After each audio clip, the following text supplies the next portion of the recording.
Hello, my name is Monica Williams, and this is the second part of the tone production series that I did. If you're newer to the flute, I just did a video on the basics of flute tone that might go nicely with this video, so you might want to check that out. This one is going to be about how to use different colors on the flute, get the optimal flute tone, and integrate vibrato into your playing.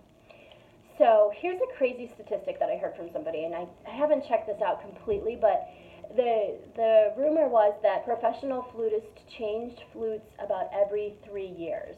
And the idea was that we're always in pursuit of a better sound, and we want the best tool in our pocket in order to get that sound. We're always working towards a better flute tone. Well, I've had this same flute for a while now, and I'm not recommending you do that at all. I think that it's really important to kind of keep working for maintenance and also experimenting so that we never stop our growth as a musician to work on getting that better tone, a really open tone, one that sings in all registers, a true piano and a true forte, that you can really connect the space between the notes with your tone, so big intervals, you don't want big gaps.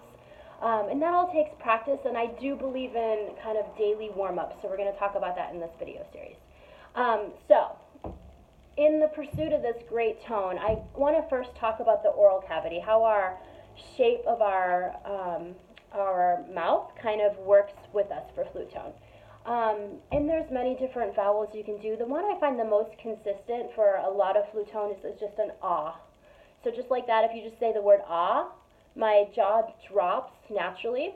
And I want to, for most of my flute sounds, both the low and the high register, let my jaw kind of even just hang. So wherever that is, for me, it's just kind of ah, and that's going to be a really good placement to get a lot of my long tones, to get a nice open tone. The other thing is my throat. I want my throat to be open, so I want to make sure my head is up and it's not closed, my chin's not facing downward, so that I'm getting that great tone. And then, where do I center my tone? I like to think of where that actually centers. For me, it's kind of in my chest area. I feel like there's kind of an empty space here around my top part of my rib cage, and I try to center my sound there as opposed to in my throat or in my head, like, singing falsetto. It's more like ah, it's a little bit lower. So that's what I like to think about when I'm doing my flute tone. So I'm going to start off with some long tones that I like to do. And I'm going to do it first without vibrato, and then I'm going to talk about vibrato for a second. There's so many different variations of long tones. You can do intervals, you can do chromatics, you can do octaves. I'm going to do kind of a combination here. I'm going to start off on a C, second ledger line above the staff, and go down chromatically, but then I'm going to drop to my lower octave. And I'm going to do this to make sure that my transition between my higher notes and my lower notes are good, but also that my tone is equal from my high note to my low note. Okay?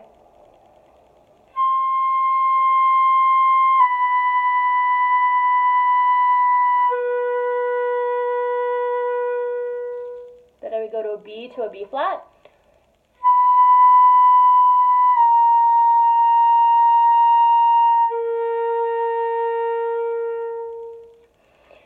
And I would go all the way down, and then after I went all the way down, I would work my way up, and I go from a C to a C sharp and then drop.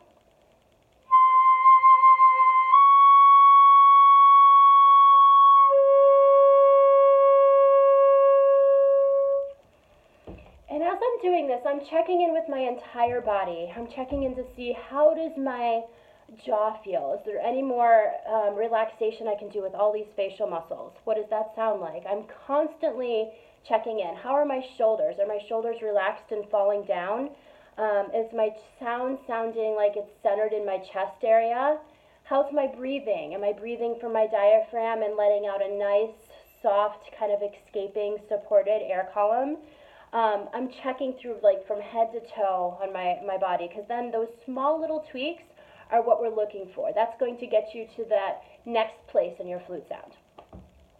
The next thing that I want to talk about is vibrato. And vibrato is kind of a hot topic because everyone has a different concept and everyone has a different teaching style of it. I'll give you my take on it. My suggestion is that you watch lots of videos on these type of things. And if you have a private teacher, go to them and talk to them about this, because we work on all different, I teach this many different ways for different students until we finally get it. Vibrato is the ornamentation that's kind of a wave that's in the sounds that is very colorful for the flute sound. It gives us a greater expressive tool so that we can express ourselves with more range. We'll just say that. So the question, or the question that I like to ask a lot, is where does vibrato come from? In a string player, you can very visibly see it. They vibrate the string, and it's making the pitch go a little higher and a little lower, sharp and flat, and then that's what makes that wave in the sounds. You can go slow or fast with it, and you can see that. But in a flute player, wind player, you can't see that. You can't see where the vibrations are really coming from. So a lot of people teach vibrato completely from the diaphragm, which means that you're going to go ha ha ha, thinking of a kind of a ha. You can do that right now. Take your hand and put it on your stomach and feel that manipulation of that muscle, like that. And that is the source of the vibrato.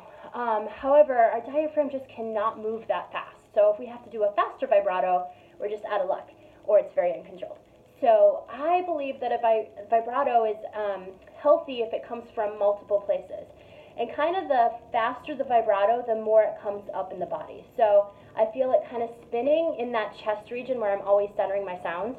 The throat is a little involved. It is a little involved. The jaw is really not. I don't like to think of vibrato from the jaw like this wah, wah, wah, wah, wah, wah, wah type of thing. So try and keep your jaw hanging like we talked about as the air is spinning. So to start this, I'm going to start with a hoo, woo, woo, woo.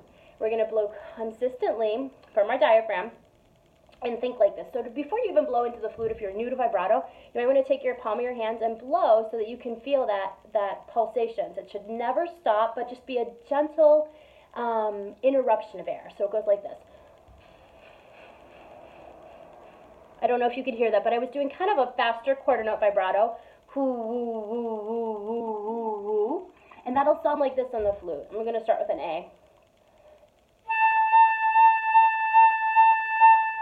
Right? I bounced my flute a little to demonstrate that. Try to not bounce your flute. That was bad of me.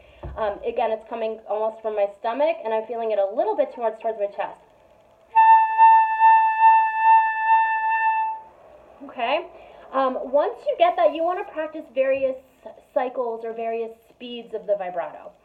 I like to think in threes because it's very circular, and I want a very spinning sound in my vibrato. So I might think of, if this is my quarter note, 2,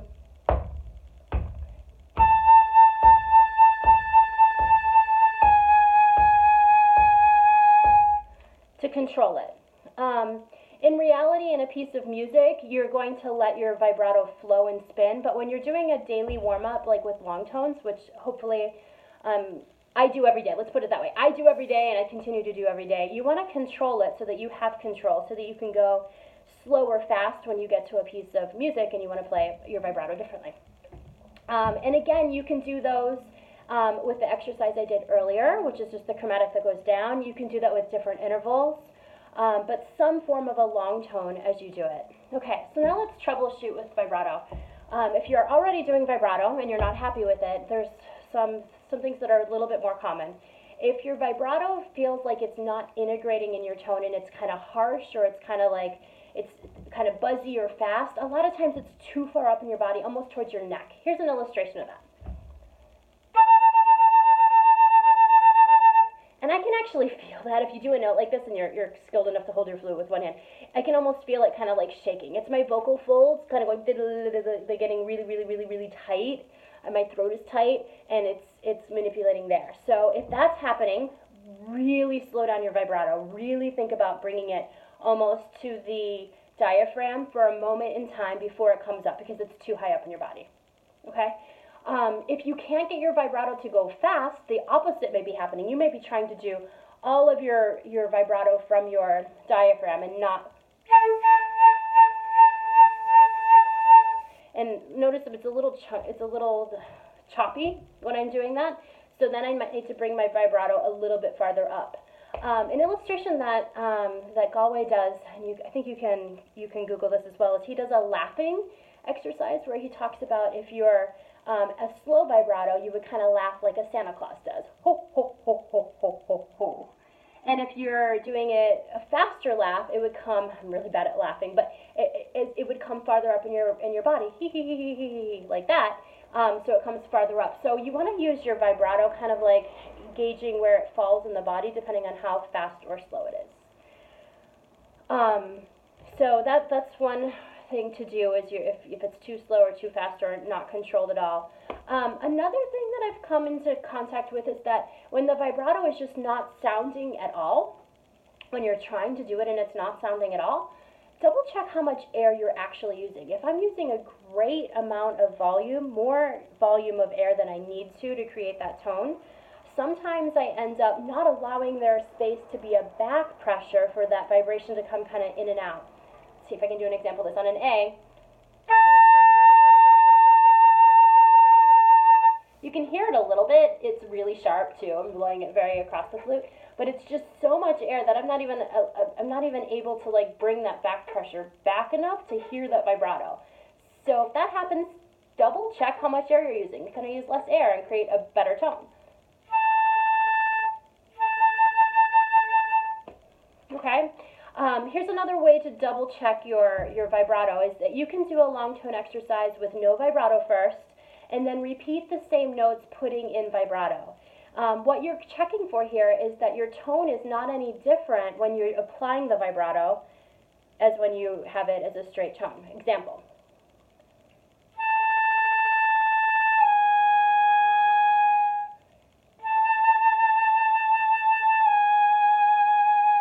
Those are about the same, my straight tone and my vibrato tone.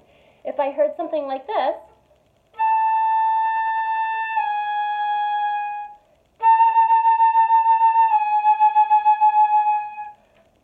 feel those two tones were equal. I used a little bit more air, that my tone center came up in my body. I could actually feel it come up kind of towards my throat region. So I needed to bring that down. So you need to experiment with this again. If you put long tones into your practice, just a few minutes of them, maybe after the harmonics, and you get into a routine regardless of what you're doing, you're going to feel much better when you need to execute some of these more subtle points in a piece of music, which is the goal. If you have any questions on this, feel free to contact or reach me. My contact information is on my website, bayareaflutist.com. Thank you.